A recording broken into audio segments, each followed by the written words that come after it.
next step in unwrapping that post from a couple times ago where we talked about the different ways that you can categorize options on how to actually quantify and or qualify recovery.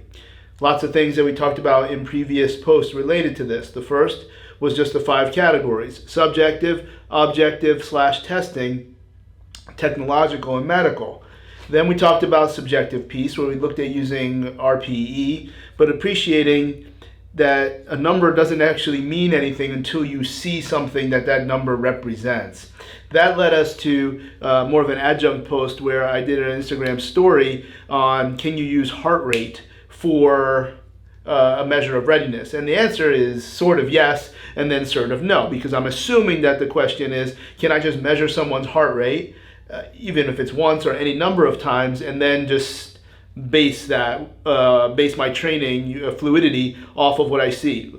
Well, the answer is no, you can't do that because you have no idea if heart rate actually matters for that individual. So we can run with that a little bit because heart rate is going to fall into the objective piece, objective / testing. So regardless of how you measure your heart rate, you can use heart rate. You could actually use anything that would fall into some of these potentially normal health parameters that you would measure in a rehab setting, for instance. So blood pressure, respiratory rate, partial pressure of oxygen. These aren't things that I would necessarily think of that would have a global impact on physiological readiness.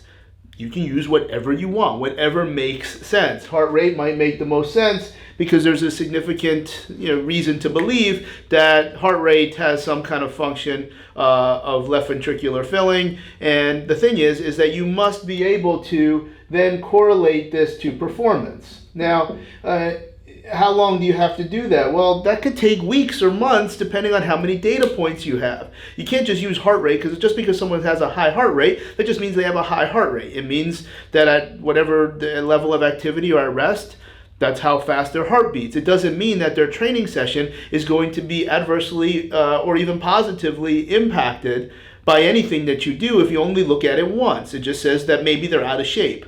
Just because someone has a low heart rate, they could have high readiness or low readiness. And what we talked about was you have to run statistics, and you can just plug this into the internet and find a website that measures a standard deviation. So you're looking for standard deviation or smallest meaningful difference. Okay, now how do you get that? Well, you can get that from actually not caring about what you're measuring and actually look at performance.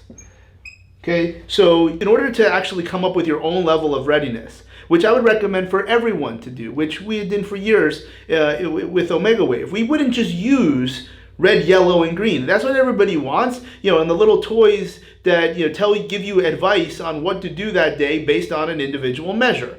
I don't think this is at all accurate because it's assuming that these measures all matter for everybody and you have enough data to start to make some of these inferences. So what you need to do is take probably multiple months, let's just say 2 months. I don't know what the right number is because that's at least potentially 60 data points. Maybe if it's February, it's less.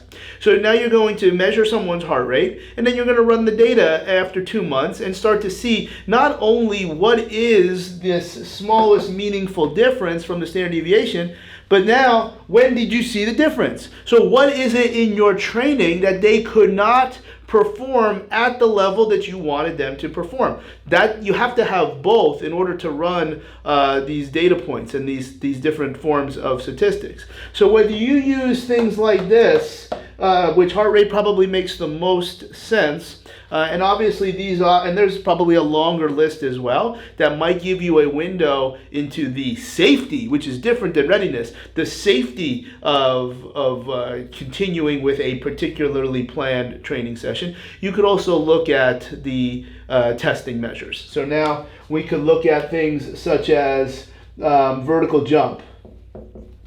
the 10-second jump test on the old computer-based Omega Wave would have been something very, very interesting, where you're combining technology. But this is also that we talked about in the first video. Somebody has to actually bring it and use their maximum. So we're going to look at very, very common to discuss grip strength. Okay, grip strength is very, very useful because now you also have right versus left. You're learning a little bit about orthopedics, and you've got multiple positions. So you might actually be getting a little bit of the upper quarter movement screen as well, because you now know that a difference in grip strength is not because of the neck, thoracic, scapula, glenohumeral, elbow, wrist, fingers. You don't know that. Now, if you start to see enough and you've cleared those things, and then you run the data and start to see what the standard deviation is, did you see something else that actually told you that grip strength mattered? To assume that every single thing matters for everybody in the same way is probably not a very contemporary view, and it's why using things like the technologies as a form of readiness is very easy to challenge. If you use the data points and then run your own statistics and run your own analysis for forms of readiness, meaning who were they today versus who are they on their best day, which could be the right word for that might be preparedness. Preparedness is the whole big picture. Readiness is who you are today. So vertical jump, you could do broad jump. You may not see significant differences, so you're going to have to measure this very, very precisely. And now that brings us to combine technology with testing. What else can we look at? Certainly, you can look at bar speed. That makes a ton of sense. Again, somebody's going to have to be delivering their maximum, and you need technology to measure bar speed. But when you know you're running the exact same warm-up every day, you should have a very, very good idea of where that individual is sitting in terms of what is their nervous system going to give them. It's not going to tell you how to solve an undesirable form of readiness, but I think bar speed, particularly for an Olympic lifting, powerlifting, when the bar is the answer, we could look at isometric pulls then, okay? So again, assuming that effort is maximum, then that's another very, very good option. Iso pull, force plates, which may also be part of that iso pull. These all very, very similar and certainly going to require technology, but you got to let the workout just happen, even unless there's a significant risk for safety that you're seeing there.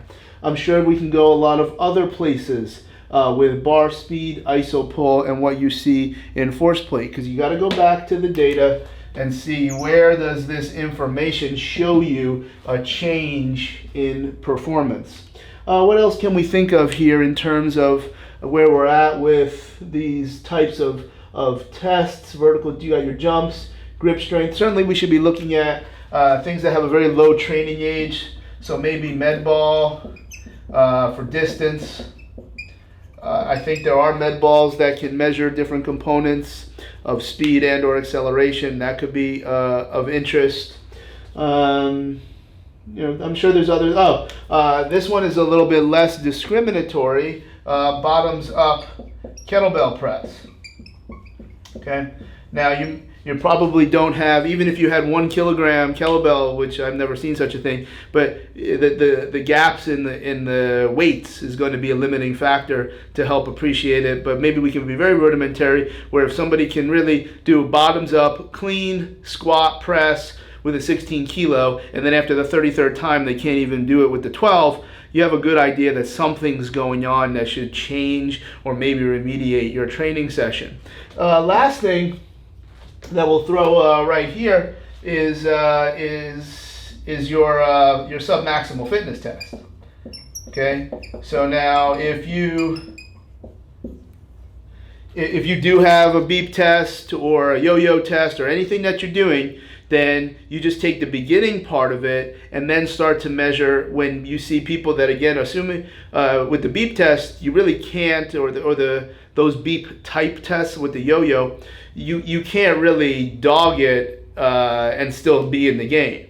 So if you are going to be in the game and you're also measuring heart rate, or if they can't even get to that point with what they're considering maximal effort, then you have a nice little opportunity to intervene there. Years ago, we're doing camp at Nike, and we're using First Beat to measure the heart rate of just guys going up and down. And Dwayne Wade was like beyond any level of meaningful difference versus everybody else. And he was barely going free throw line to free throw line. So it wasn't me, somebody else, like, well, hey, what's the deal? He's like, dude, I haven't done anything in weeks. Like, he was just out of shape. So his heart rate was very high. He was paying a significant price. There wasn't a form of readiness. We didn't measure that. Or actually, we might have done it that day, but I don't remember any of the information because we were just kind of doing a dog and pony. But in that case, it actually was very interesting because you didn't know if he was just, it can't possibly be a factor that he can't get up and down the court.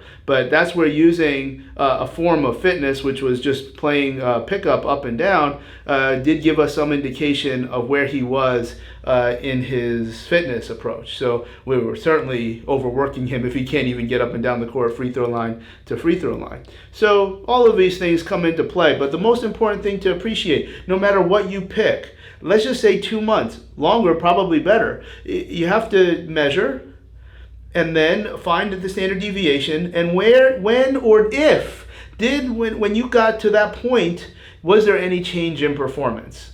That's how you can start to create linkage. I'm not even going to say correlation, which is a real statistical term, and certainly not causation. That's never where we're going with any of this. But you're just looking to see links that show you that performance changed when a test or objective performance was below a certain level, sometimes even above a certain level. Clearly, we may find blood pressure too high, blood pressure too low. You can go in any direction you want. You just have to run the data and don't just look for red light, yellow light, green light, or just advice and a make-believe number. The make-believe numbers, assuming that they're measuring the same way every time, can be one of your measures. We'll talk more about that in technology.